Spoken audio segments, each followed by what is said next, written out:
Hello, Collectibles friends. I have survived my first HeroesCon conference out here in Charlotte, North Carolina. Today is the recap. Stick around.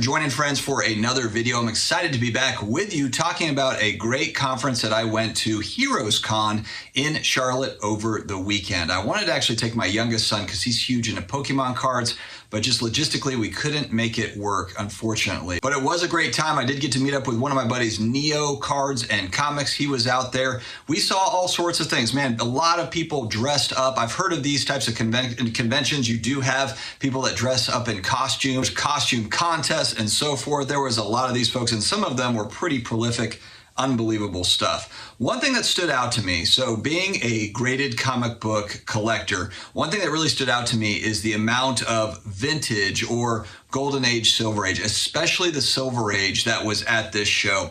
On the sports card side of things, you see the same thing when you go to the national conference. It's annually. There's so many vintage sports cards that it actually shows you that that stuff is not necessarily rare. Now in higher grades, it is rare. And it's kind of similar here where I saw a lot of copies of Amazing Fantasy 15. I was surprised at that. Amazing Spider-Man 1, X-Men 1. I mean, you saw really some huge books on the comic book side that were there. So I thought that that was really cool, but it gave me kind of different perspective as I was looking at those, that, you know, they are out there. And so just knowing that, I'm really going to think about kind of my budget for next year, save some money, save some pennies, and see if I can come up with one of these huge grails next year or just next summer in general on the comic book side. The show was full of independent authors, comic book artists, action figures, toys. It was just really cool to see all the stuff. There's one guy that had Legos that were lined up. I'd never seen this before, where you have, you know, Star Wars Legos. And I know Lego is very collectible, but these were the individual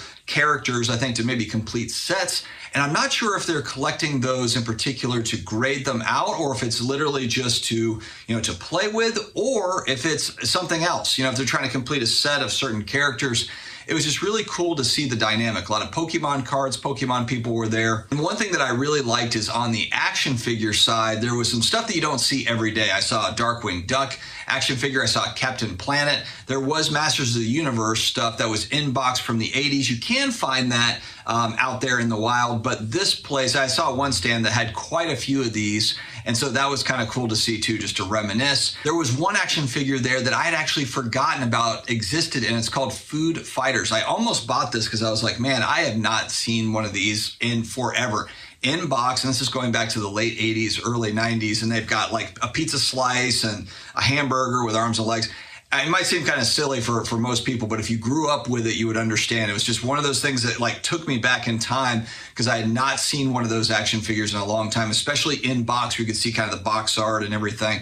That was really cool. So I have to say, I definitely enjoyed my time going to HeroesCon. Obviously met a couple of friends there, but just being that I'm only a couple hours drive away, I want to make it a priority to go to this show. And again, there was a lot of really nice Silver Age, Golden Age comic books, and a lot of the big dealers were there, so you can kind of build those relationships with the dealers and try to maybe figure out a way to negotiate good prices and so forth. And I wonder too, I do follow other comic book content creators that do talk about the markets and what's up and what's down. I know that comic books, graded comic books, have corrected even some of the Grail stuff here over the last 6 to 9 months. And so I'm curious to see what it looks like next year when we come back to the show and next summer. I still think that there's some macroeconomic stuff out there that could have downward pressure on these types of things, on collectibles as a whole. And so I'm excited to hopefully get into 2024, as I said, and get one of these Grail type books, but we will see. Let me know your thoughts. Did you go to HeroesCon? Have you ever been to any of these big comic book conventions, or just, you know, it's comic books, it's action figures, all that cool nostalgic stuff. So definitely let me know your thoughts if you did go, what your experience was, and if you go every year or you plan to go next year,